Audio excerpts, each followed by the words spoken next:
Good evening, ladies and gentlemen, and Jai Hind. On behalf of Team CASA, I, Lieutenant General Gautam Murthy, the founder of CASA, welcome you all to this very important CASA webinar, our 33rd so far, on India's troubled neighborhood.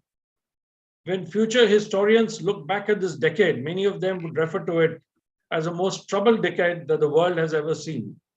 Starting with the COVID-19 pandemic that swept across the globe, remorselessly mowing down humanity, to what is appearing to be irreversible climate change, to the war in Ukraine, to a near nuclear disaster, to an economic crisis, and whatever doomsday scenario one can conjure up, this decade has it all. The scary part of it is that this decade has just begun. During these difficult times, India is charting out its own course, a non-aligned 2.0, a non-aligned policy on steroids, as it were. Our neighborhood seems to be in turmoil, and India is doing what it can to help our neighbors and keep China at bay and Pakistan at an arm's length. To discuss our troubled neighborhood, we have a very eminent panel and a very eminent moderator to boot, all of whom I can proudly say belong to CASA, and with their informed views and posts make CASA an extremely vibrant and well-informed group. Our first panelist of the evening is Ambassador Mr. Gurjeet Singh. His last appointment was as the Indian Ambassador to Germany. Currently, he is Honorary Professor of International Relations Studies at IIT Indore. He is a postgraduate in International Studies from the School of International Studies, JNU. A 1980 batch officer of the IFS, he started his career in diplomacy with a posting to Japan and has since been posted to Sri Lanka, Kenya, and Italy. During his tenure, he's been Ambassador of India to Germany, Indonesia, ASEAN, Timor-Leste, Ethiopia, and the Republic of Djibouti. He has been India's representative to the African Union, UNECA, and IGAD. He is also a Deputy Permanent Representative of India to UNEP and UN Habitat.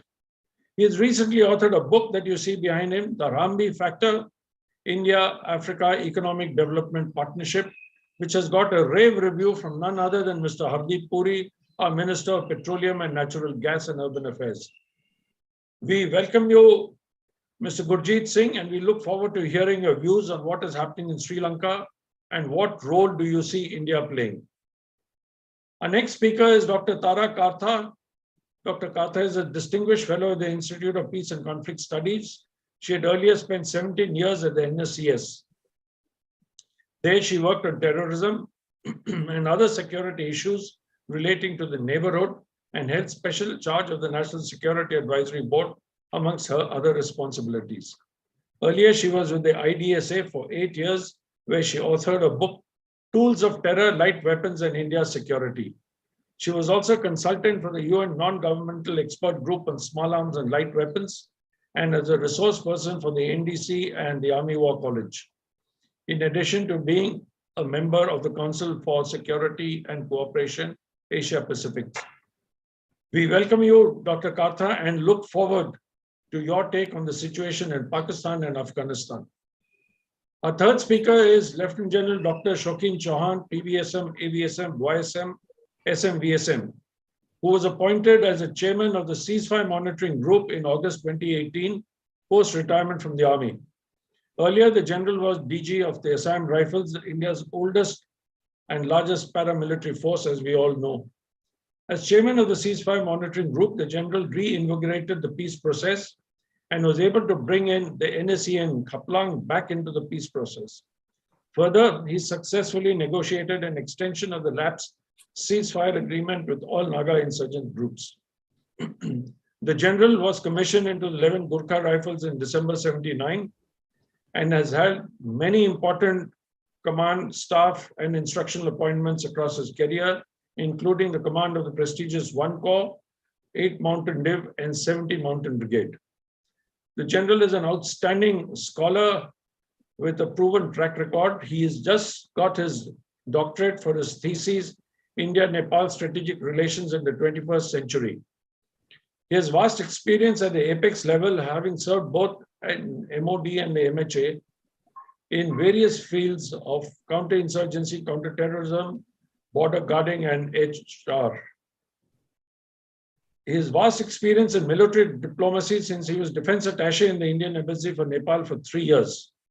He has led a large number of Indian military delegations to various countries. He contributes articles and columns regularly on and is an important voice on India's strategic neighborhood. Currently, he's working on a comprehensive book, Strategic Relations between India and Nepal. As our CASA's foremost expert in Nepal, we request him to do some crystal gazing into Nepal's future with specific reference to its relations with India and China. Welcome, General Shokin. Thank you, sir. Thank you. Our fourth panelist is Dr. Uday Bhanu Singh. Dr. Singh is a strategic analyst. Till the end of April 22, he was with the Manohar Parrikar Institute of Defense Studies and Analysis and headed the Southeast Asia and Oceania Center. He's been with the IDSA since 1993.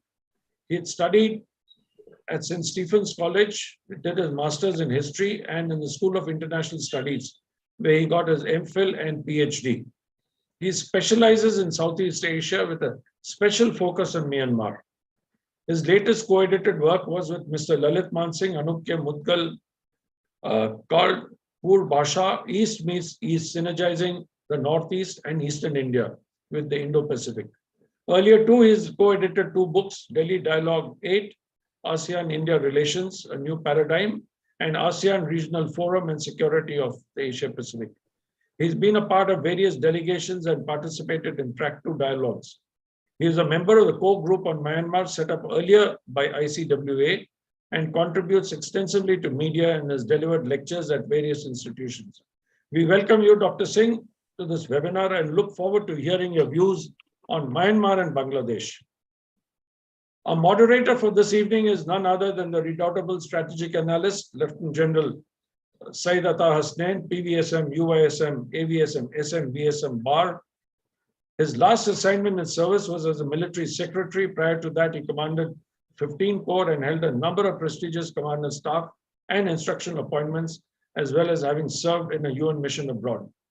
In 2018, General Hasnain was appointed Chancellor of the Central University of J&K. In Feb 2020, he was appointed member of the NDMA in the status of a secretary to the Government of India. In that appointment, he is currently also member of the Empowered Committee for Information and Communication set up by the PMO. As we are all aware, he finds time to write commentaries on geopolitics and speak extensively too. Sir, we thank you for agreeing to be the moderator for this webinar. Welcome, and it's over to you for the conduct of the proceedings. Over to you, sir.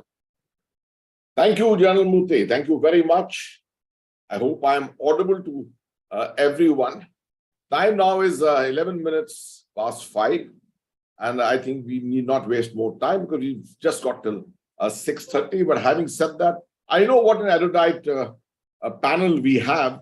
There really isn't any requirement to introduce their individual subjects and their individual countries as such. But largely, I would say, our attention in the last couple of years has been, from a strategic angle, has been on the Middle East, developing our relations with the Gulf countries, with the European Union, with Central Asia, and very largely with the Indo-Pacific, of course, looking at China at most times too. But the gaze and attention has rarely come down in a focused way to our immediate neighborhood, the strategic neighborhood, which is such a troubled neighborhood. Post-COVID, post the pandemic, the degree of its capability to be troublesome has only enhanced that much. One of the major characteristics of the neighborhood is that the entire subcontinent is Indo-centric. I still remember in 1984, preparing for my staff college exam, I learned this term called Indo-centric, and I wondered what the hell does it mean? Actually, that's very true. Almost we import everyone's problems and to an extent export our problems to those countries too. For example, Sri Lanka, the ethnic problem in Sri Lanka, the problem with Bangladesh, with whom we should have had a special relationship, which somehow never took off. And of course, Pakistan, the less said, the better. So we've got very, very eminent people to talk on their subjects. I found that perhaps we were missing out two countries in this whole run of South Asia. One was the Maldives and the second was Bhutan. So my request to Ambassador Gurjeet in particular to also maybe spend a minute and a half on Maldives, just to tell us where does Maldives fit into our security strategic matrix, and also to General Shokin Chauhan, to just briefly mention the aspects of Bhutan and where the relationship exists and what the future is at the moment. So I won't go beyond that, won't take up your time. My only request to the panelists is we have to keep this brief, crisp points. Backgrounds are really not required. 8 to 10 minutes. That's what we need. How to put together those 6, 8 bullets and convey them. That's the real challenge. So Ambassador Gurjeet, we start with you. Yes, and the request for a little bit of an intervention on Maldives comes to you as a special secretary. Thank you, General Hussain, and thank you, General Murthy, for your gracious introduction. You know, you said all our neighbors are Indo-centric, and that is the reason they all strive for strategic autonomy from India whenever and whatever is possible. So when we look at Sri Lanka, around 1971, they were among the lead proponents of the Indian Ocean as a zone of peace because they wanted to neutralize India. That was their thinking. And when you come to dealing with wider issues, they have never hesitated to take contrary positions soon after a friendly gesture from India. That is the trend. So therefore, we should understand that that is the way they are going to go, and we need not be unduly worried. So it is to manage their intention and their abilities. If you look at Sri Lanka internally right now, the biggest problem is that the people's struggle, Araglia, is being crushed. And the middle class Araglia has gone silent. The agitating Araglia is being bundled out and beaten up by the police. And the Sri Lankan police, which was very quiet when the Rajapakshas were being ousted, since the assumption of power by Ranil Wickremesinghe, have actually become very active. Now, this is leading to human rights concerns, and the forthcoming meeting of the UN Human Rights Council is going to discuss Sri Lanka for older issues and this. So this is a continuing problem of how they deal with things internally. Secondly, you have Ranil as president and Dinesh as prime minister. Neither of them belong to the party which is running behind the scenes, which is the Rajapaksa's party, the SLPP. Gotabaya is in Thailand. His brother Mahinda is largely quiet, but Basil Rajapaksa, who was the finance minister under whom the economy went under, is actually calling the shots. And his latest foray is that their budget on Tuesday will not be passed unless the president allocates state ministries to his party. So this is something which is economically not feasible, but politically is being played out. Now, if you look at the economy, you will find that the queues for fuel and food have come down. This is largely because of Indian aid. But the cost of water, the cost of electricity have all gone up, kerosene gone up. And when the interim budget comes on Tuesday, I think there will be a huge slap on the common people, because by Wednesday, the staff agreement with IMF is due. So they would have to show good intention of curbing their own economic expenditure. In this, the biggest problem is how to deal with the foreign debt that they have. India has given them about $4 billion now, but that is to be repaid later.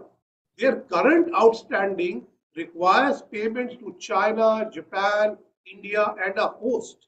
Now, ideally speaking, India should have let the Aid Sri Lanka Consortium because we represent Sri Lanka in the World Bank. They are part of our constituency. But because of this China bogey that Sri Lanka keeps bringing up, they don't want India in the lead. So they say, let's take Japan. But Japan is no less a Chinese bogey.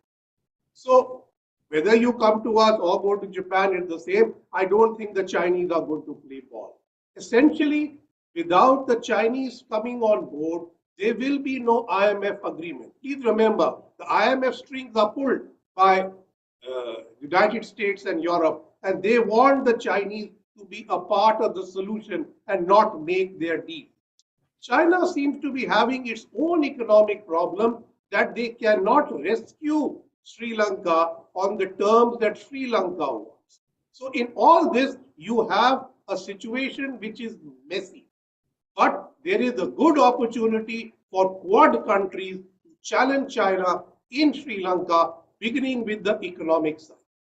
Now, China, despite all these constraints, is using Sri Lanka to strategically challenge India in very open manner. Their ship which docked in Hambantota could have gone anywhere. It could have gone to Gwadar, it could have gone, in any case, hovering between the Andamans and Banda Aceh, it could have gone eastward, where it has gone now. But the provocation was that we will do it in Hambantota, and if the Colombo doesn't agree, we will twist arms to make sure and tell you who is boss. If you see this diplomatic scrap of yesterday between the Indian High Commission and the Sri Lankan embassy, now this is again telling, because there is a certain amount of desperation creeping into Chinese style. They are unable to manage Sri Lanka in the way they like, and they think they are not getting enough bang for their buck, which is not looking good back home. So the ambassador is going a bit ballistic. What does India do? I presume that is the main question. Well, before that, let me just do Maldives. So essentially what we need to do in Sri Lanka is what we are doing in Maldives. Maldives had a government which was inimical to India.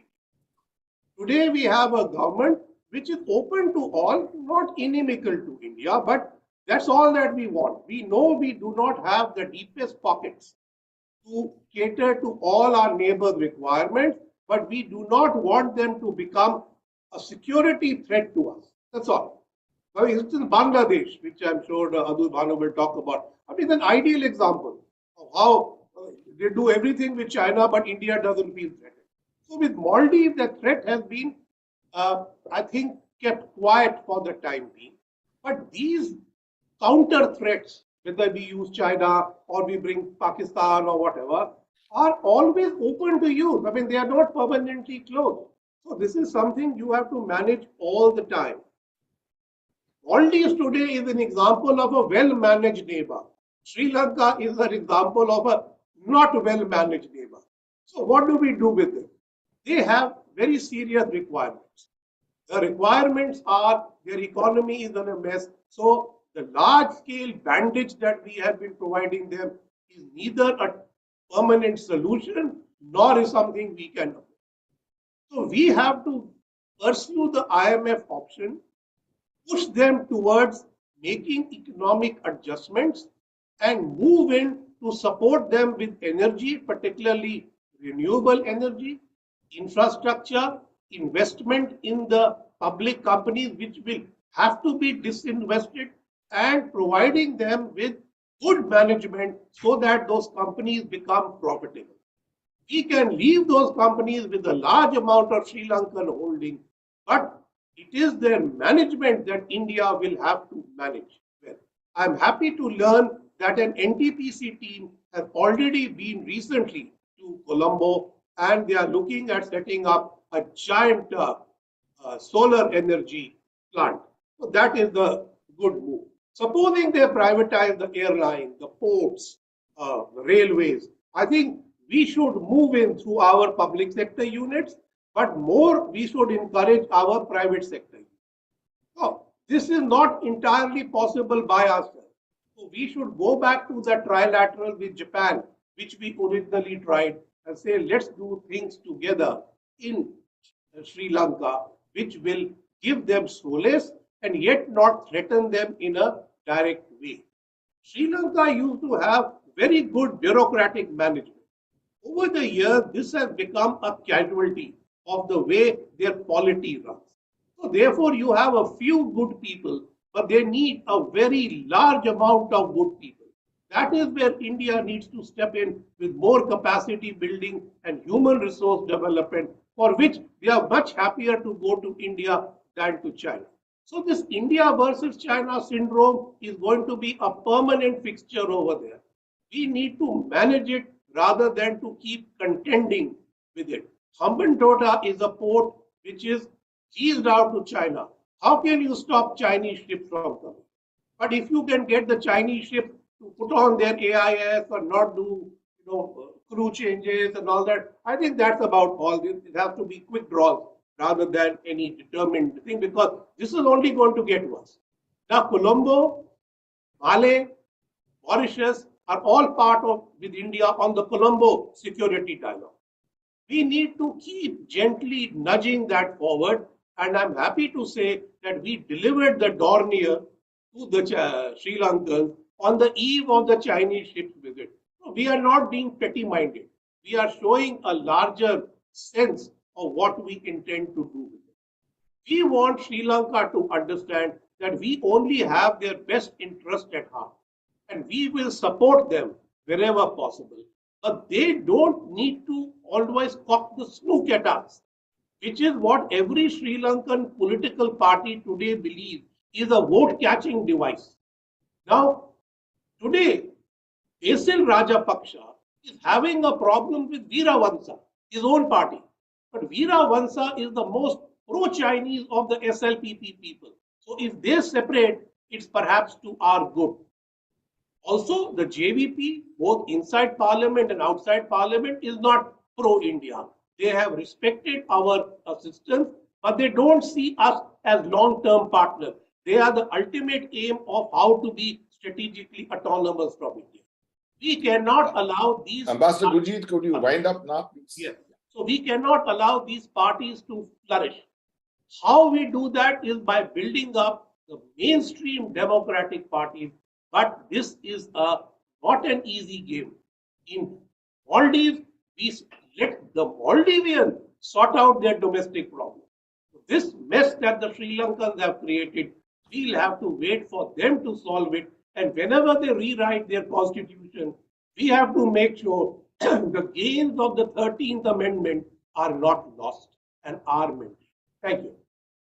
Thank you very much for that short, very, very crisp, sharp intervention on your part. And you made a couple of very important points. And I'm so glad that I asked you to bring in Maldives, because you explained it superbly, I think. Although, of course, the problems of Maldives and Sri Lanka are different. The ethnicity part of Sri Lanka is very different. But yes, you explained the examples of both sides and how India has managed the Maldivian things much, much better than the manner in which we've handled Sri Lanka. Of course, you also brought up the importance of not being in competition with China, being in some form of cooperation together to ensure the further strategic security management of Sri Lanka. And in the case of the IMF option, very well explained that without the Chinese intervention, a IMF loan or an IMF bailout, etc., may not be that easy. Thank you for all that.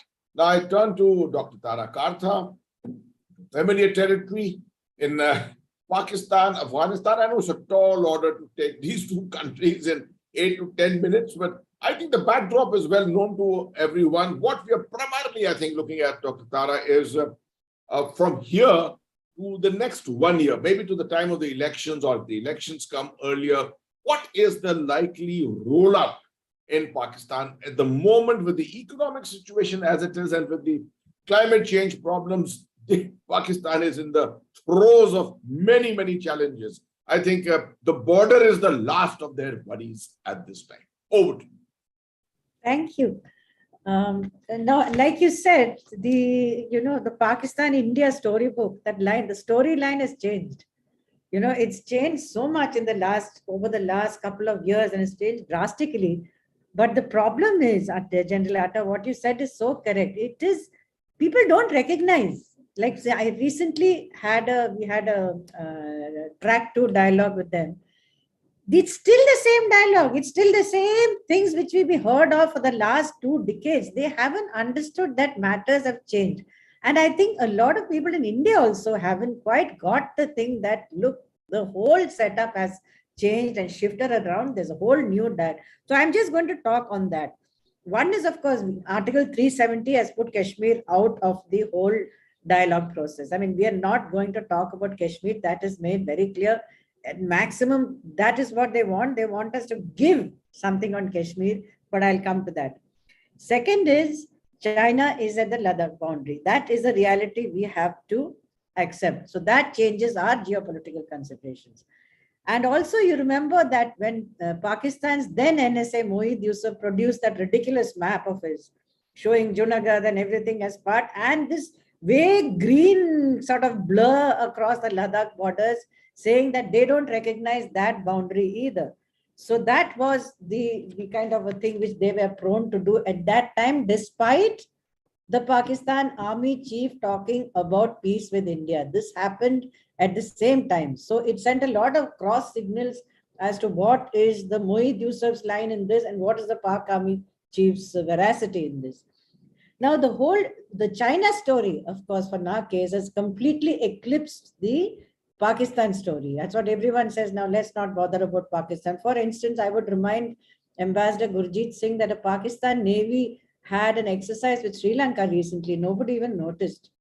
So that is how much Pakistan has been eclipsed. I don't mean you, Ambassador, I'm talking of others. Now, if you look at everything, the third thing that we're looking at again is what is that post-COVID, post-Ukraine. What is then the supply shortages which have come in has hit us also badly. Let's not try to skip around that. Though, of course, they're saying that India can expect a large growth in 2023, but nonetheless, it has slowed us down. That is a reality. And in Pakistan, inflation is 42.3%. Can you imagine what 42 is? They were 12% in January. Now they're 42%. They are in very, very bad shape. It's a full-blown economic crisis. And third one, what you also spoke of, General Hasnain, climate crisis. It is no longer one of those fashionable things that we talk of, at cocktail parties, that there's a climate. This is real and it's hitting both countries. It's hitting even Afghanistan, but Afghanistan is already in such a bad shape that nobody even notices when that poor country has a drought or it has other climate issues. In fact, recently, I think the rains have wiped out Pakistan's crop. They are already dependent on import of foods. I mean, what is going to happen to this country if it gets into a huge food crisis is something we have to think of. Now, none of this is filtered down. I'm trying to say again and again, it hasn't filtered to the think tank community because it doesn't affect them personally. So people don't realize these are what they have to contend with. So in terms of climate crisis, I'd also like to sort of emphasize here, you remember that our own foreign policy was affected by the climate crisis because we had promised wheat for all, and then our own wheat crop went for a 6 and we couldn't deliver on that promise. The wheat crop completely was wiped out, not wiped out, it was affected severely by the heat. So all I'm trying to say is these bullet points are real and they're operating on the present situation. So how does all this impact our policy in Afghanistan? If you remember, in Afghanistan and in the whole region as a whole, since we're looking at it in a very short time frame, if you remember Imran Khan, when Imran Khan was there, we had started this back channel talks. So it was already started. During his term, he'd started the move to get Gilgit-Baltistan into a full-fledged province. There's no need to emphasize that if that happens, the Kashmir question is over. We are done. Then there is, of course, the fact that the Taliban in power is quite different from the Taliban as an insurgency group. These are the issues that we've got to deal with. Then the fact that, there is, what I am to put is this very shortly, is you have no option. There is one solution for all the countries involved, which we are discussing here, which is China, I mean, laterally, just peripherally China, Pakistan and Afghanistan and us, is you have to open this area to trade. You have to open up economic corridors so that Afghanistan can stabilize and get on its own feet. Because don't expect too much of aid. These factors which I just outlined means the availability of aid has shrunk. The availability of, the whole donations, the kind of the assistance community, everything is shrunk. Don't expect too much. So you have to get Afghanistan back on its feet. You have to get Pakistan to understand that trade, allowing it to be opened up using the whole geoeconomics, which the army chief had talked of. Let's flesh that out. What does it mean by geoeconomics? To be honest, when I did a study, your trade with Central Asia is, it's not a great commercial thing. We are talking of more of a strategic approach, but your trade with Iran, for instance, for assistance to Afghanistan, the whole access route does affect you. And most importantly, it gives Pakistan an alternative to CPEC. This government is already finding the CPEC tightened, the rope around its neck is tightening and is going to be in trouble. And if China's present crisis, which one of our own CASA members has highlighted beautifully, if that continues, then probably CPEC is in trouble as well.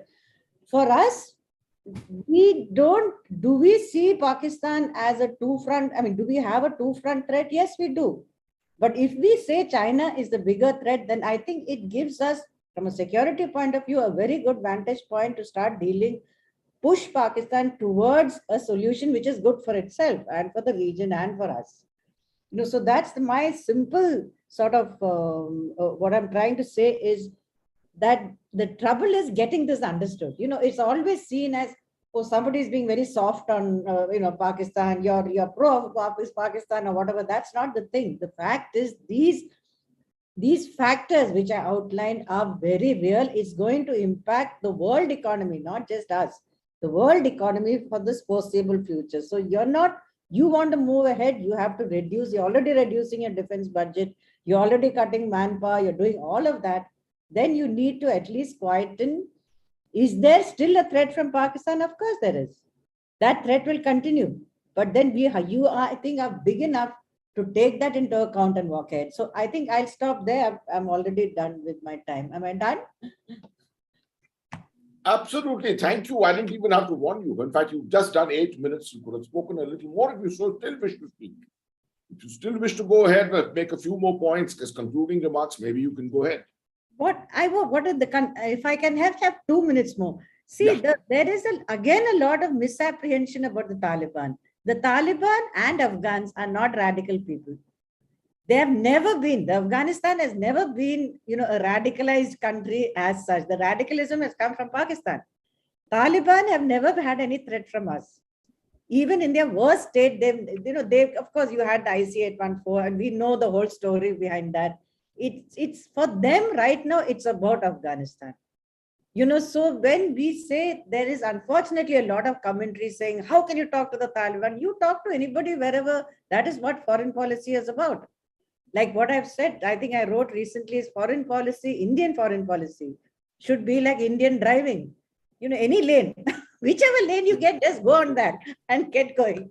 So the Taliban, the problem is right now, the Taliban as an entity is not a stable entity. It is changing all the time depending on who's in power. That is our problem. It's not Taliban per se, because if it's the Kandahar factor, whether it is the Doha factor, they don't forget there are officials who've been there for a long time from the previous governments. So there's a lot of pulling and pushing going on, which is between themselves. So it's very difficult to get a decision. That is a problem. But whether they'll be anti-India, I doubt it very much. The one which we look out for is, of course, the pro-Pakistan faction. That is going to be a problem.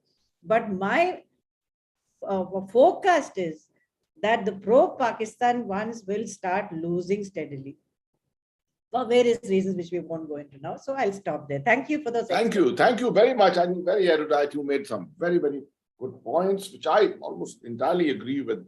But the one issue which comes to mind, and particularly in focus from what you said, is this fact about the never-changing elite of Pakistan. I meet them in practice all over the world, and I know that they are out of touch with reality in their own country. And actually, the problem with India is more ideological than anything else, to my mind.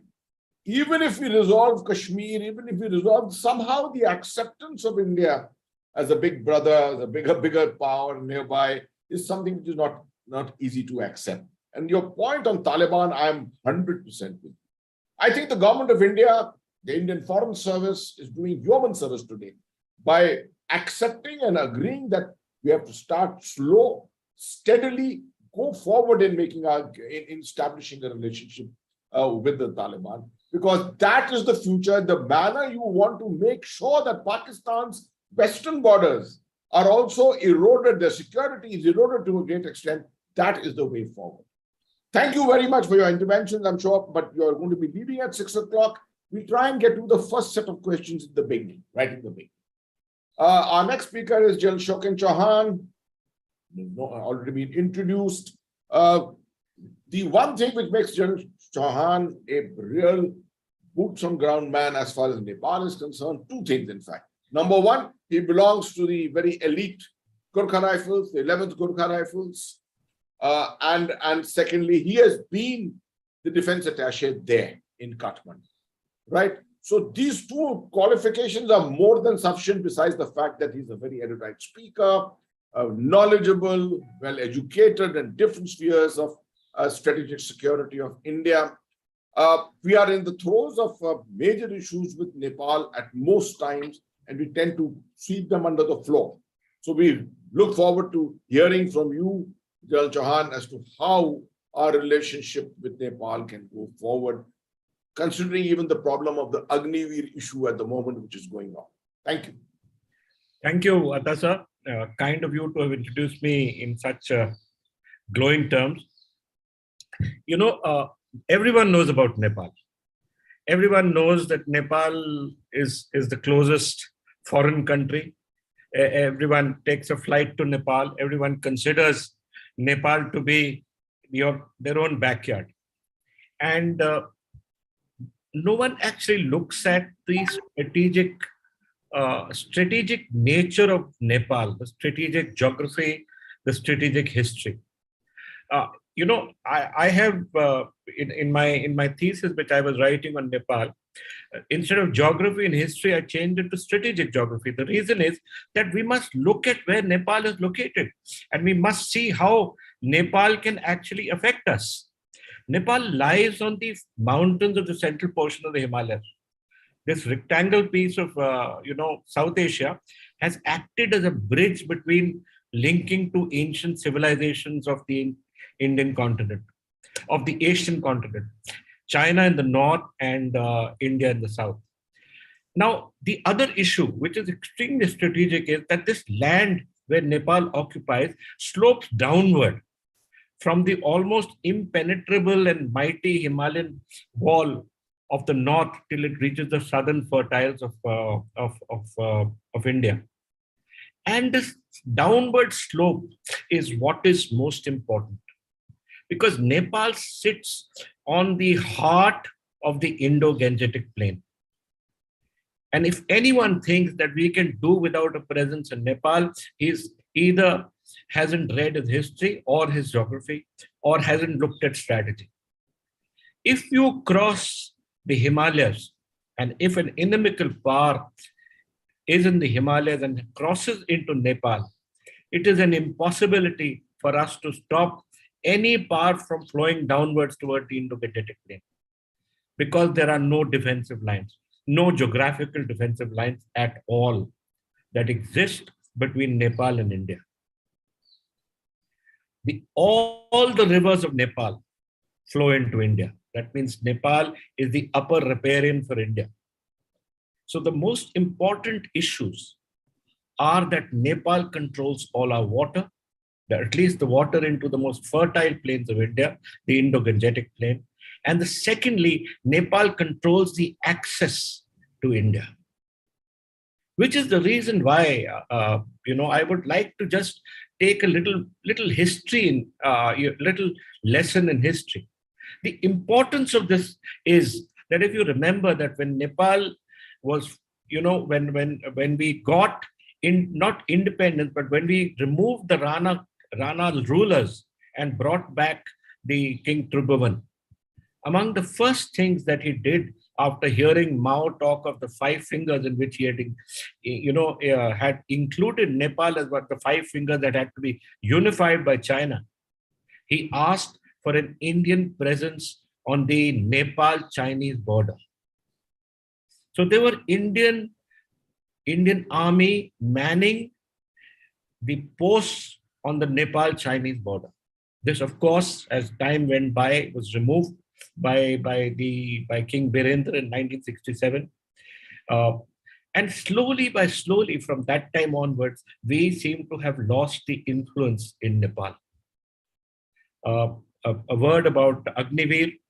We actually, sir, and I have seen it because I was the defense attaché there, we pay pension to more than 128,000 pensioners there. If you multiply this pension by 10, because that is the number of family members that depend on this pension, you actually have a figure of upwards of 10 to 12 lakh people who are directly looking at an Indian pension every year, every month. Now, of these pensioners, sir, and I have been to the villages, and all I can say is that not many people from the Indian embassy, other than the military officers, actually go to the villages. I have also, what you didn't say and what I haven't put in my biodata, is that for many years before I went there as the DA, I used to trek in Nepal, sir. I used to take leave, spend a month of my leave in Nepal, and I spent a lot of time living and trekking in the eastern Nepal region and the eastern Himalayas, which is, as you know, the area of of the famous peak Kanchenjunga. The issue is that these are the people who are, since they were with the Indian Army, these were the people who owed loyalty to the Indian Army. As a DA and subsequently, sir, as when I was doing my PhD, I went back to Nepal and again stayed about 15-20 days. And I found that I did a survey, sir. I did a survey of 100 Nepalese boys, and I told them, there were 3-4 questions I asked, but the most important was that if there is a problem between China and India, and who will you help? 100% of them said, we will help India. And I said, if there's a problem between Nepal and India, who will you help? 95% of them said, Saab, humne Bharat ka namak khaya hai. We will help India. This is the kind of goodwill that we have in Nepal. Almost 65 of the 400 odd lawmakers who are in the Nepalese House of Parliament are children of ex-servicemen, children who studied in India, who got Indian education. The problem is that we have never got them together. We have never got them as a group. We have never been able to make them into a pressure group because we simply don't understand how important Nepal is to us. For us, in our mind, Nepal has always been the small little country which is always begging from us. And that's the problem. We don't look at Nepal's strategic location. We don't look at the kind of background, historical shared history that we have with Nepal. And we don't look at how important Nepal is as a bridge between two ancient civilizations, India and Nepal. 99% of us talk of how the Nepalese are now cozying up to China. Let me give you an idea, sir. If you've read history and if people have read history about Nepal, the important thing about Nepal was that over the last 3 centuries, Nepal has always balanced its foreign relations with India and Nepal, and with India, the empire in the south, and with the empire in the north, that is China. It is only once the British became the colonial empire and became a stronger empire that the Nepalese took a decided tilt towards the British colonial masters. Before that, during the Treaty of Thapatali and before the Treaty of Thapatali, the Nepalese ambassadors used to pay obeisance to the Chinese king in Beijing or Peking under the Treaty of Thapatali. So there is this need for us to understand why Nepal needs to balance its relationship. There is a need for us to understand why we must have empathy for Nepal, and why this empathy, good relations, and keeping the recruitment of our soldiers and keeping the pension paying of our soldiers alive, we will continue to retain immense amount of goodwill in Nepal. Now, what is the future of Nepal? Since we must also, crystal gaze. Nepal has a very crowded democracy, but like India, it has been able to deal with a communist party. It has been able to deal with different kinds of regional and national democratic parties. And the present government also under Sher Bahadur Dhurba is also a conglomeration of a number of other parties. This is both the greatness of Nepal's democracy as well as the problem with Nepal's democracy, because it has to cater for various interest groups within Nepal. Sher Bahadur Dhurba under no circumstances occupies a dominant space in the Nepali politics. But he heads a coalition, and that coalition is good enough to cause a slight tilt towards what we feel is towards us. And before this, K.P. Sharma Oli was a communist who's been a communist all his life, had a decided tilt towards China. What I feel, sir, that we must continue supporting Nepal. We must never allow Nepal to fall. Because if Nepal falls, unlike other countries in the region, this country, the presence of any forces south of the Himalayas will be extremely inimical to us and our strategic thought processes, because there's simply no defense lines that we can take to prevent any from entering the Indo-Gangetic Plain. Now, you also asked me to speak on Bhutan. Bhutan has a similar location, similarly located close to the most critical Siliguri corridor. It has a king, an important king, a sensible king, and he is K5 now. We have been able to, talk to from K1 to K5. All of them have been very friendly towards India. It is slowly looking at a future beyond India. And slowly by slowly, the foreign policy of Bhutan is also changing. If you remember, Nepal and Bhutan had a major problem when Bhutan decided to expel what it called the Bhupalis, the Nepali citizens or the Nepali people of origin who lived in Bhutan. A number of these Bhupalis still live in camps in eastern Nepal and still remains a point of contention between Nepal and Bhutan. Here, I feel India can play a major role in bringing about peace between these two nations. Because unless we have peace in this region, we will always have a larger power, that is China, making use of this problem and taking advantage of it. So I'll end here, sir, and I'll wait for the questions. But all I can say again is Nepal and Bhutan are two extremely strategic countries. They may be small, they may contribute nothing to our economic strength, but they are the most important countries as far as we are concerned because of the location, the strategic location that they occupy within the larger South Asian region. Thank you. Thank you, General Shokin. That was really a from the heart kind of an intervention where it was very apparent that this was not an academic discourse. It was being spoken about. You were speaking from a boots on ground experience and an emotional connect with Nepal through the fact that you also belong to the regiment, the 11th Gurkha Rifles. Such an important aspect. I think mostly people in India don't understand this aspect, that how the military relation, the military to military relationship, how the relationship of the Indian Army with the people of Nepal is so special that it itself can be the medium on which our relationships can actually travel.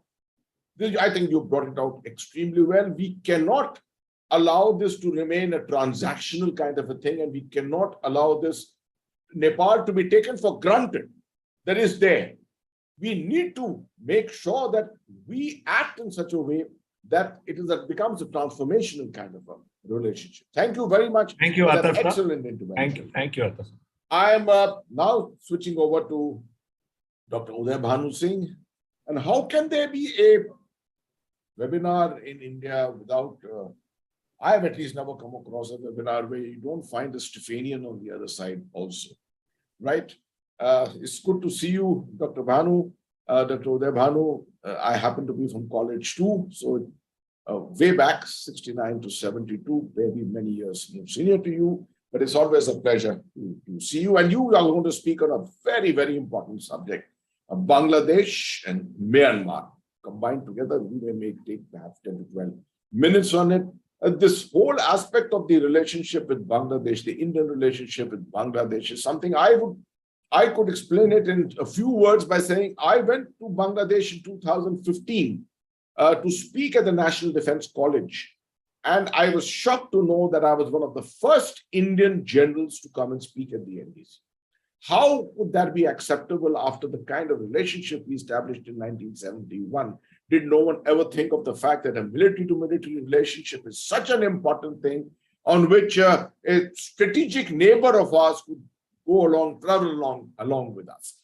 I look forward to your intervention, and you may like to take 10 to 12 minutes. There's no problem on that. Cover Myanmar and this together jointly. Thank you. Thank you, General Atta, and thank you, Kasa, for having me as a panelist in this very eminent panel.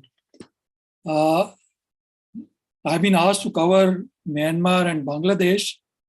Myanmar's transition to democracy, as you know, suffered a setback on 1st of February with the coup.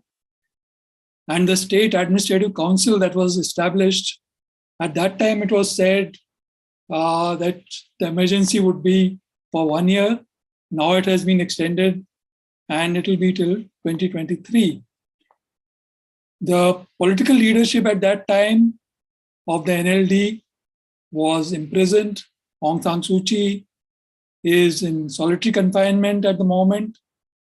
The National Unity Government, NUG, was set up as a government in exile. And it drafted a federal democracy charter attempting to organize People's Defense Force with the support of ethnic armed organizations. Basically, the nationwide civil disobedience movement that has continued to be brutally suppressed by the military. According to the Assistant Association for Political Prisoners, more than 15,239 people have been arrested and 2,249 people have been killed so far up till 26th of August. The impact of all this on Myanmar, if you look at it, the West basically resorted to sanctions, targeted sanctions against military officers. And the UK announced new sanctions recently. The very next day, the military government arrested former UK ambassador Vicky Bowman and her Burmese husband. The ASEAN approach was initially somewhat ambivalent. Now, even though Cambodia is in the ASEAN chair, there has been a hardening of position against Myanmar. It was not allowed to participate in ASEAN meetings. If you look at the economic trends in Myanmar, according to EIU estimates, Myanmar is going to be the worst economic performer in Southeast Asia. Myanmar's real GDP was expected to come down to 2.8% this year. It could pick up to 3.1% by 2024. Rising unemployment is expected. Energy exports at higher prices would save Myanmar to an extent, but the decline in garment industry is going to have a negative adverse impact. Now, Myanmar was meant to be the linchpin of India's Act East policy. Instead, what we are seeing is India's foreign policy is confronted with China-Myanmar Economic Corridor or CMEC, plus a countrywide civil disobedience movement since the coup occurred in February last year. India finds itself hemmed in between CPEC on one side, CMEC on the other, with China behind both of them. Geostrategically placed, Myanmar continues to be important to India for many reasons. As the only ASEAN country with which we have land border, Myanmar borders 4 of our northeastern states, covering 1643 kilometers. It's critical to countering insurgency in this region. The refugee influx and the disruptive role of the Arakan army on the Myanmar side is another concern which we are contended with. 2 of our critical connectivity projects, the Kaladan multimodal project and the trilateral highway project, are likely to be further delayed because of the situation in Myanmar at the moment. The growing international isolation of Myanmar army could once again push Myanmar into Chinese lap. When Chinese President Xi Jinping visited Myanmar in January 2020, 33 important agreements were signed.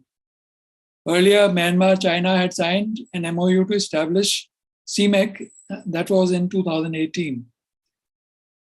1,700-kilometer corridor of CMEC is meant to connect Kunming to Myanmar's economic hubs, first to Mandalay, and then east to Yangon and west to Chokfu.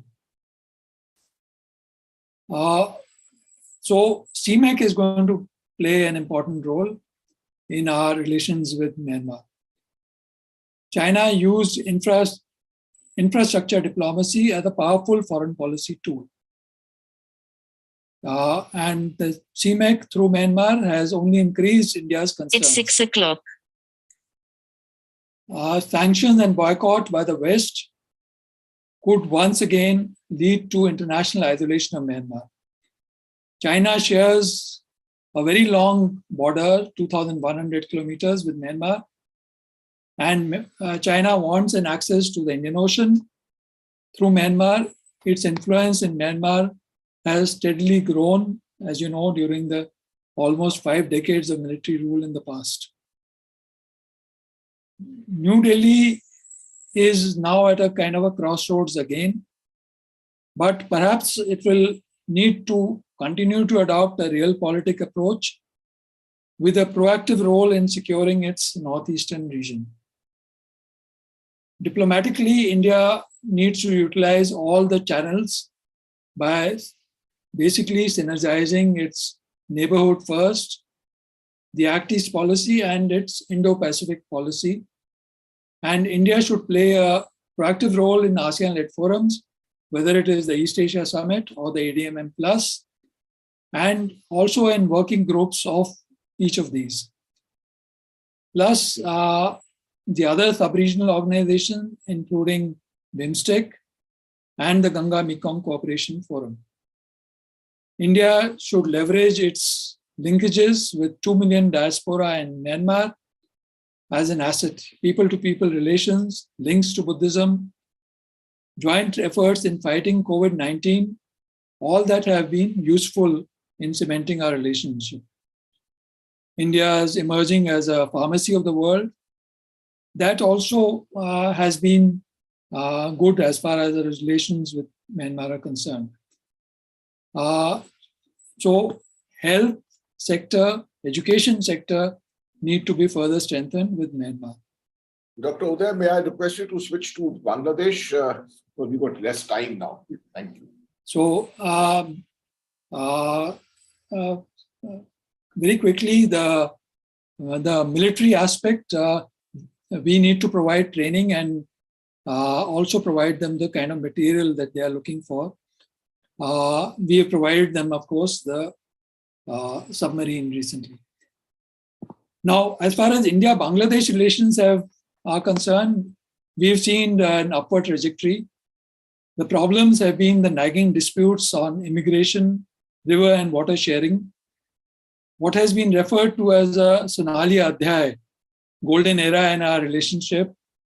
And that was due to the historic signing of land boundary agreement and also solving the maritime dispute in the Bay of Bengal. And then Sheikh Hasina cooperating to expel insurgent groups from Bangladesh. South Asia is the least integrated region in the world, but within South Asia, Bangladesh-India economic relations are good. Bangladesh is India's 5th top export destination in the last financial year. Bangladesh is India's biggest trade partner in South Asia. India is the 2nd largest trade partner of Bangladesh. Despite the pandemic, bilateral trade grew, and Bangladesh exports to India have now crossed a $1 billion mark. Again, India follows the neighborhood first policy and the Act East policy with regard to Bangladesh. Trade has been growing due to good economic policies, growth of infrastructure connectivity, and removing the non-tariff barriers. Trains being run before 1965 have now been restored between the two countries. This is particularly helpful to our northeast. Buses linking Dhaka with Agartala and Dhaka with Shillong all have led to better people-to-people relations. Even inland waterway connectivity has been restored to a small extent. India is providing as many as 18 lakh visas every year to Bangladeshis. The cooperation during the pandemic has also been of help to us. The 4th India-Bangladesh Annual Defense Dialogue was held earlier this month, when the two sides reviewed ongoing defense cooperation between the two countries, chaired by the Defense Secretary and the Principal Staff Officer of Armed Forces Division of Bangladesh. The talks basically covered the existing bilateral exercises and training, and both sides agreed to increase complexity of these exercises. Now, again, the 500 million line of credit for defense items would need to be closely followed up and utilized. India and Bangladesh are working together in IORA, in BIMSTEC, and IONS. These have to be carried forward. Now, the forthcoming visit of Bangladesh Prime Minister Sheikh Hasina, who is likely to visit on September 5th to 8th, would perhaps strengthen the defense cooperation and regional stability, and defense cooperation is likely to be one of the major points of discussion.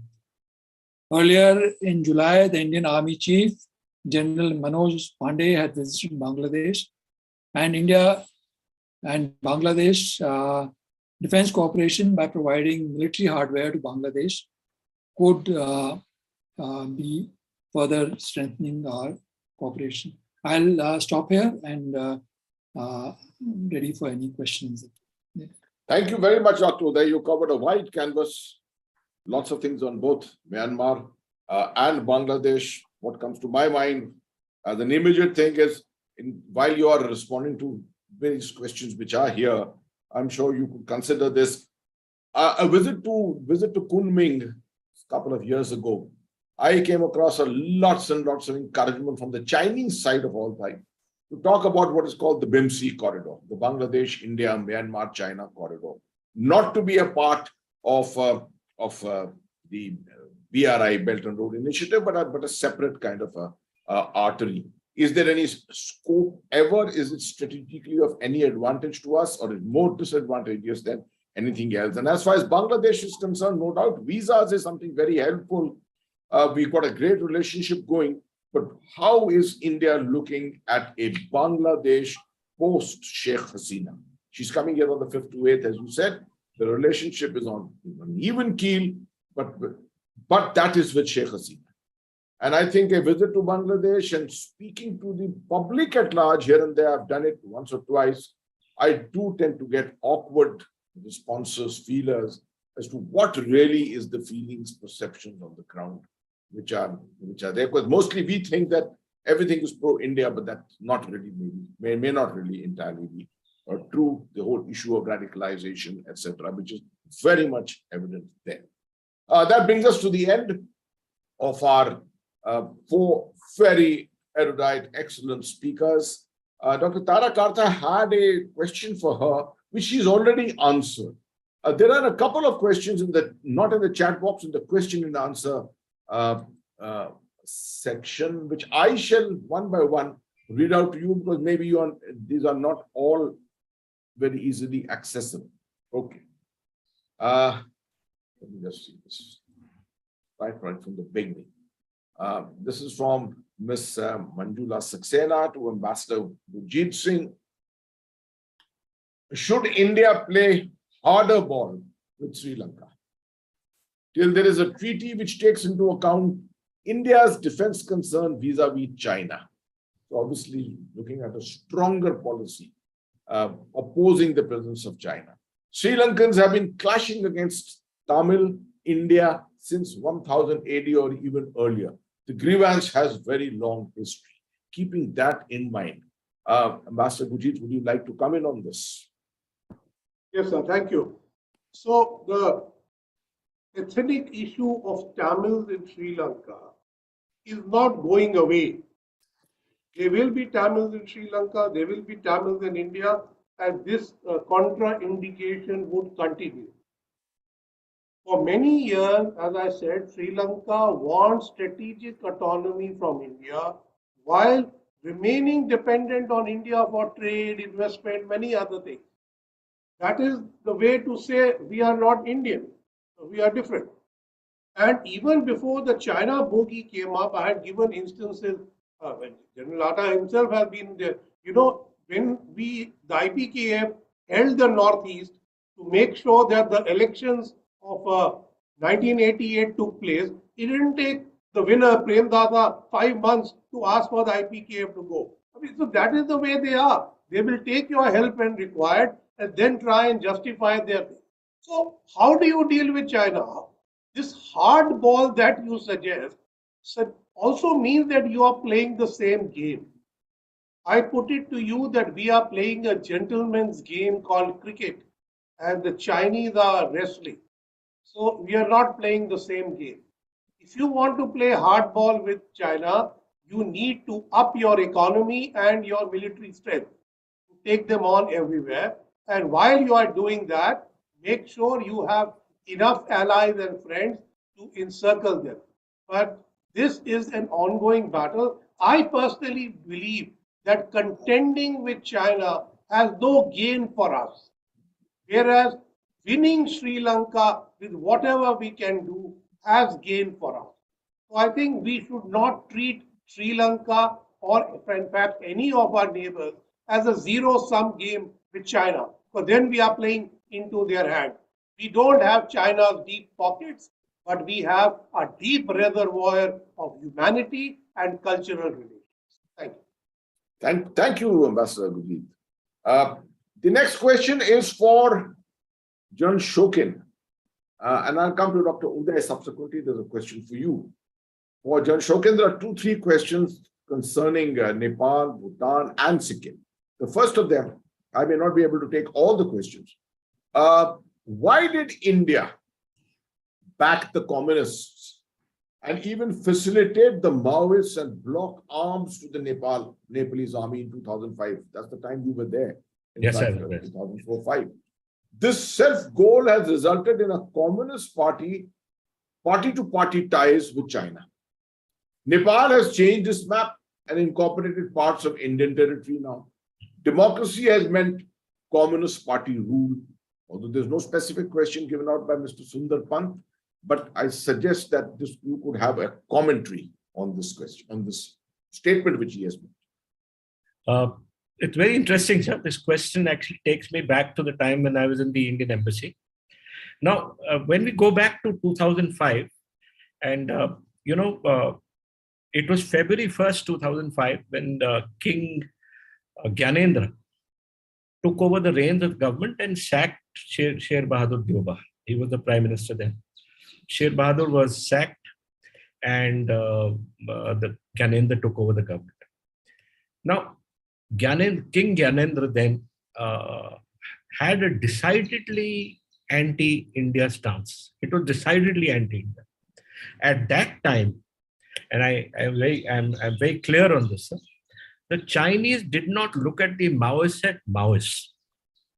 While we were helping the Nepalese army, and all I can say is at this stage, 17 years ago, we were giving them arms. We were giving them arms at almost free. They said 30%, but later we took away the 30% of payment also. The Chinese used to call the Maoists not Maoists, but anti-government forces. And they were, when you look at Nepal at that time, sir, there was the constitutional monarchy. There were the mainstream democratic parties. And there was the PLA that the Maoists that Prachanda was leading. If you look at these as three sides of a triangle, any two sides that held each other's hands, the third side would lose. So for the longest period, why the Maoists could not win was because the mainstream political parties and the constitutional monarchy were together. When the king took over the country and sacked Sher Bahadur Dioba and put him in jail, he signaled an end to this relationship between constitutional monarchy and mainstream political parties. He sacked all the political parties. So obviously it meant it became a single person rule, and mainstream political parties were pushed into a corner. So then the mainstream political parties joined hands with the Maoists to remove the king. It was not India that did that. India, till for the longest period of time, kept on talking of constitutional monarchy.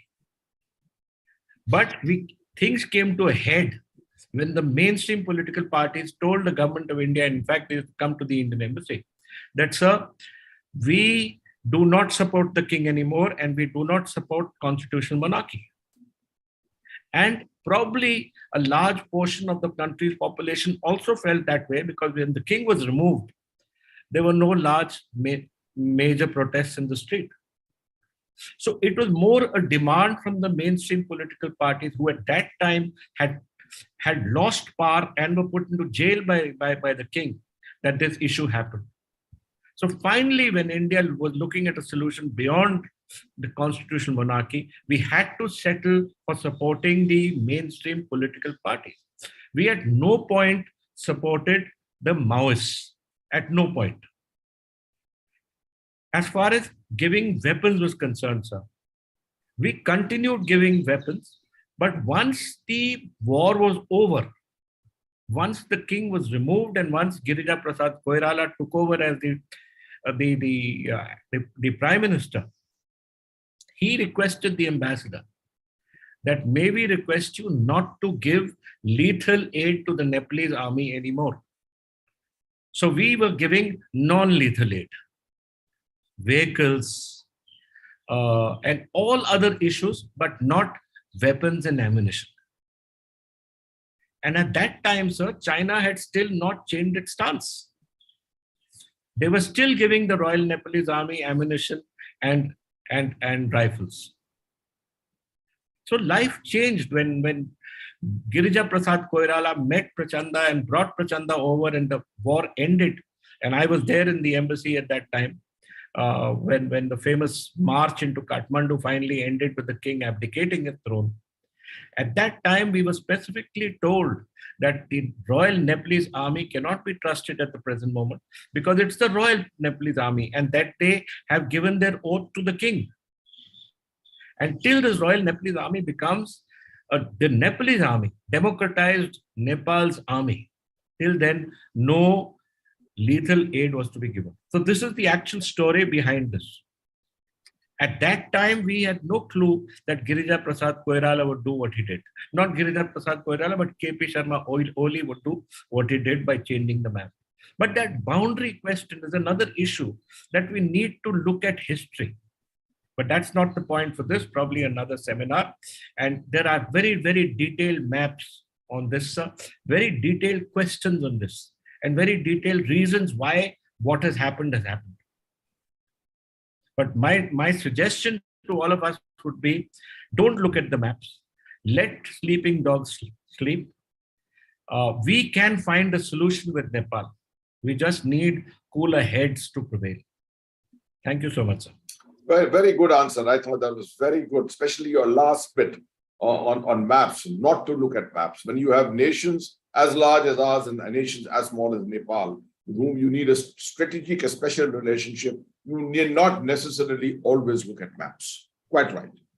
There are a couple of range of other questions. I'll first come to Dr. Udai Singh. There are two questions for you, interesting ones, which I'll combine together. And then there is a set of questions from General P.R. Kumar. I will take one or two of them together. There's one from very interesting one from General Raj Shukla, which I'll put to Ambassador Gurjeet Singh. So, but before that, a question for Dr. Udai. The question is, what is the actual position taken by Myanmar, as well as Bangladesh, about accepting the Rohingyas back? After all, the Rohingyas were thrown out from Myanmar. So there is a case for Myanmar to accept them back, perhaps with the preconditions of remaining within themselves.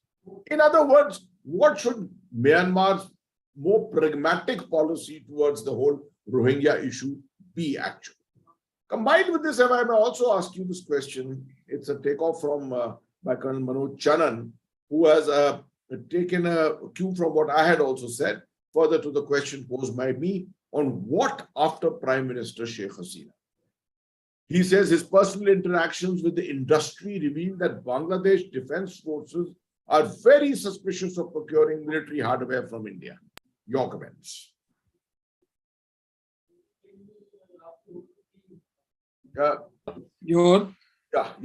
Am I audible? Yeah, you're audible. With regard to the Rohingya question, I think the major problem with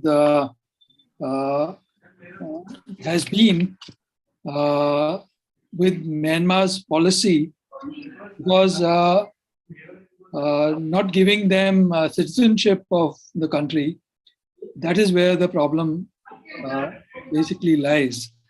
So, and I don't think Naypyidaw has changed its policy on that front.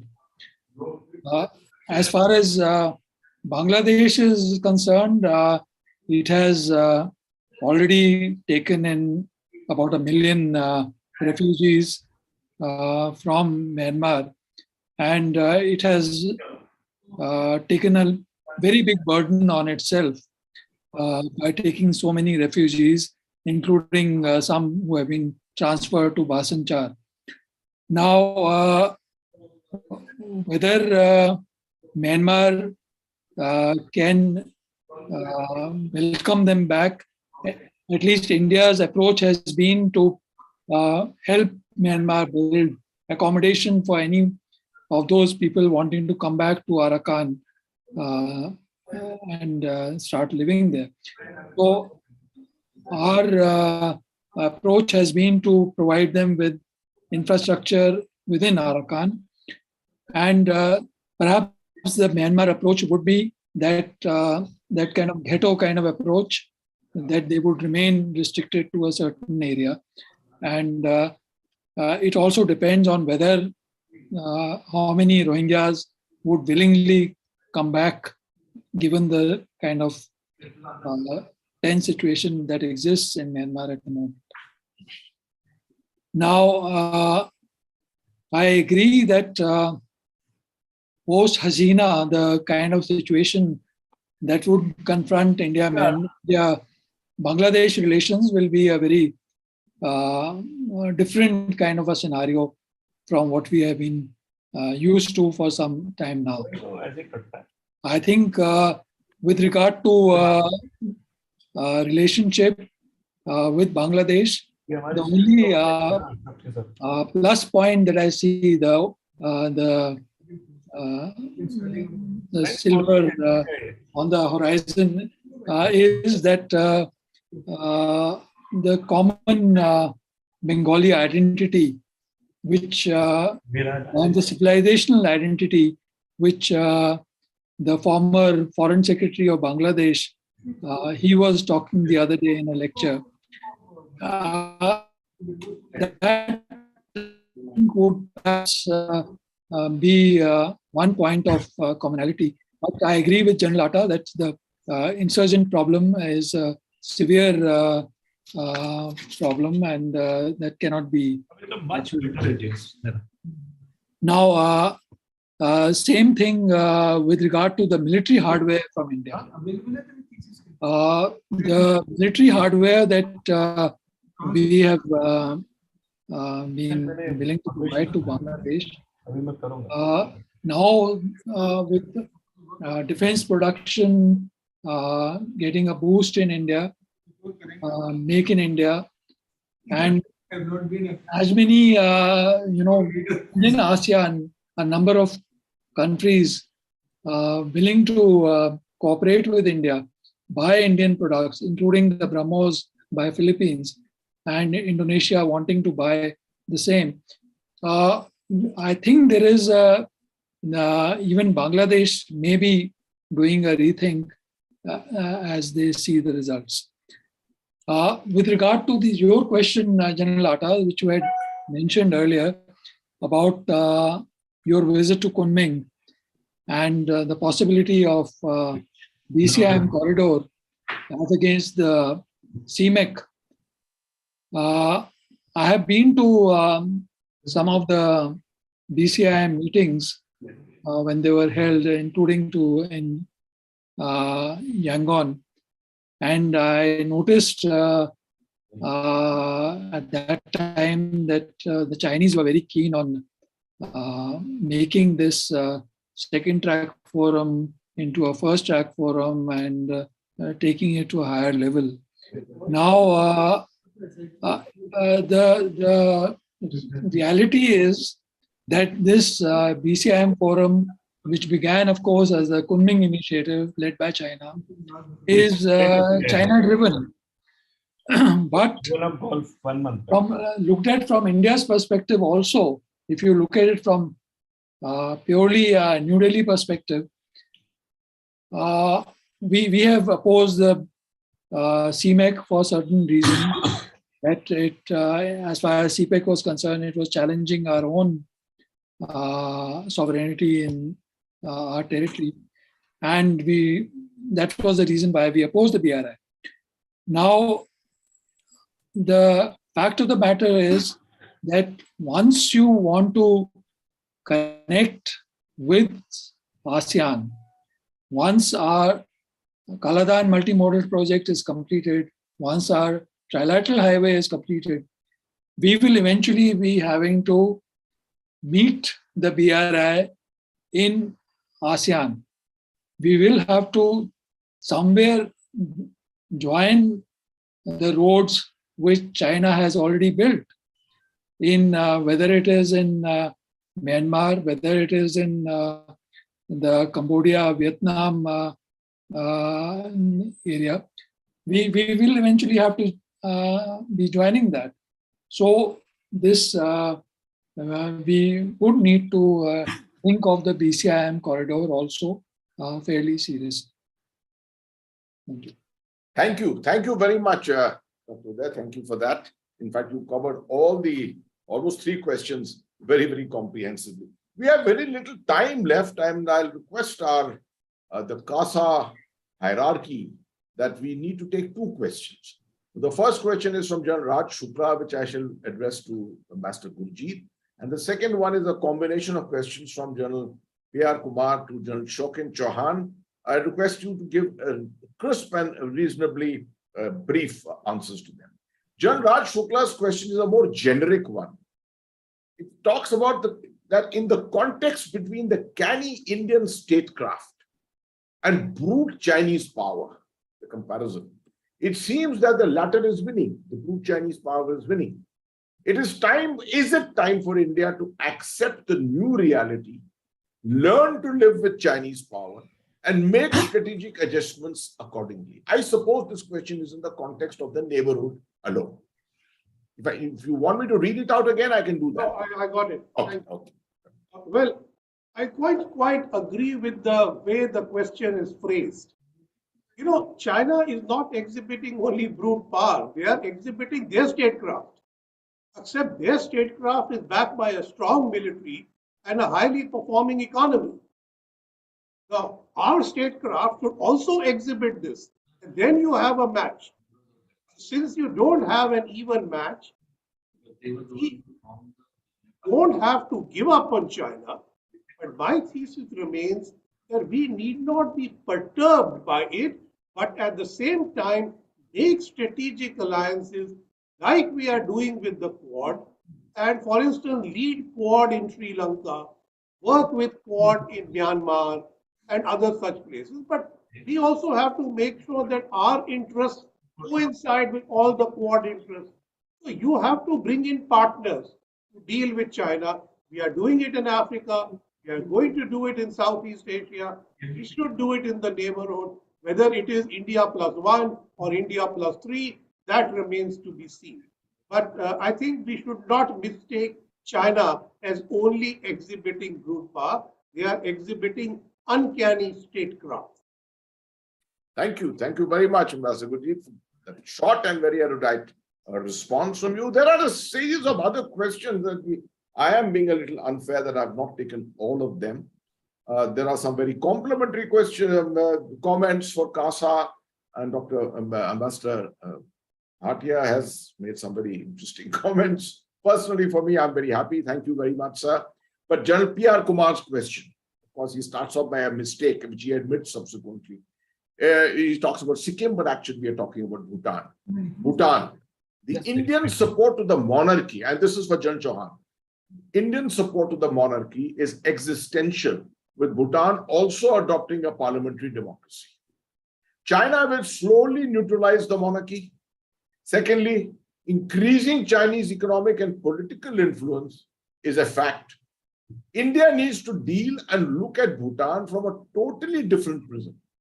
Focused strengthening of relations, just like Nepal, as what Jan Shokan had himself suggested. I hope you've been able to get the gen of the question, or would you like me to repeat it? No, sir, I've got the gen. Thank you. So, sir, I totally agree with General P.R. Kumar. It's a comment more than a question.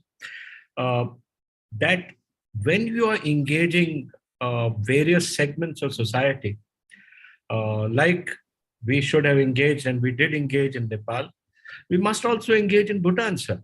There's no question that we engage only the royal family. And I'm certain we're doing that. I'm certain we're dealing with the kings and his family. I'm certain we're dealing with the parliamentary democracy. And yes, as the parliamentary democracy strengthens itself, it is for the wisdom of the monarchy to see what place it sees for itself, sir. Unfortunately, the Nepalese monarchy could not and did not have the wisdom to realize when they should interfere and when they shouldn't interfere, and whether their interference should have been overt or covert. I feel, and since I have met King 5 often enough, shared a lot of views with him, he is a very erudite, very sensible monarch. And I'm certain that he will be able to find an important place for his monarchy once parliamentary democracy starts strengthening itself. Now, as far as China is concerned, of course, China will try. China has always fished in troubled waters. It has always looked to increase its power, increase its influence. And there is no guessing that China will do this in Bhutan too.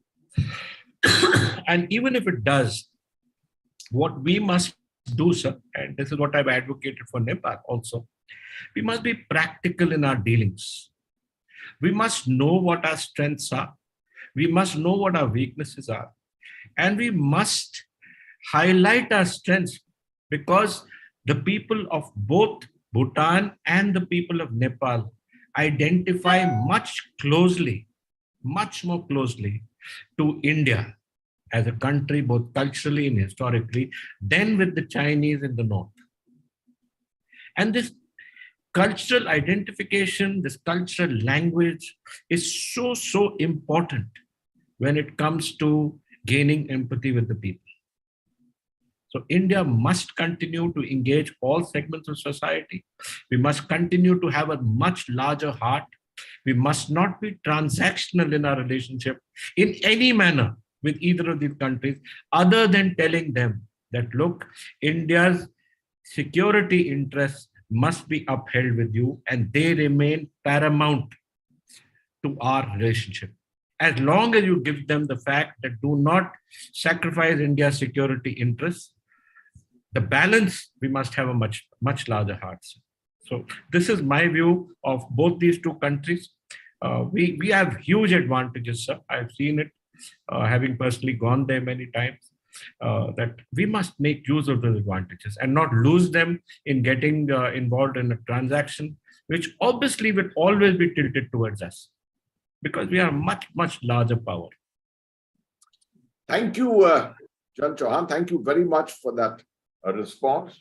I've run out of time completely, so I'm going to take 30 seconds to just read out one or two questions to you. This is for us to consider subsequently, because the questions are here. They're great responses in this webinar that we've got so many questions. We don't have, unfortunately, the time to be able to respond to all of them. Now, Jan Chauhan, Shokin, you will be happy to know that there is Mr. Rajiv Kumar Naram who disagrees with you and disagrees with me. That's completely. Wonderful. He says, I disagree with Jan Chauhan to not look at the map. You used a very interesting term just now. We must use heart as a doctrine. I always believed in this. You are absolutely. I think you and I gel together on these issues. Heart is a very important aspect. He says, however, we cannot do historical mistakes of overlooking future seed of Indo-Nepal relations. While we need not rake up the boundary issue and maintain friendly relations, but we must always remember it could become a bone of contention when hostile political leadership comes to power. India should use good times to remove this anomaly by keeping it behind the scenes. Good suggestion. Good suggestion. We don't disagree with that. The one other last question for which we have not asked for an answer is from Mr. Kamar Alkindar Pratap Singh. Any alert mind would think that as the financial, economic, and technological superiority, that is with artificial intelligence and disruptive technologies, all the advantage lies with China. How difficult it would be to take SAARC countries and small countries in our favor when we suffer from this disadvantage. This is a larger issue which needs to be addressed in a China-centric kind of a webinar in the future. I thank you for your time. I thank you for your excellent questions and the opportunity that CASA has given me to chair this session. I think I learned a tremendous amount through this session. Thank you. God bless. Jai Hind. Jai Hind, sir. Thank you so much. Over to General Gautam Murthy.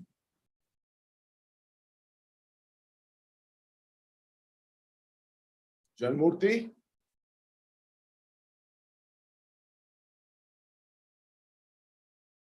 Will we log off? No. My fault. Sorry, I thought my mic was on. I didn't realize I was looking at General Pannu's comment on CASA.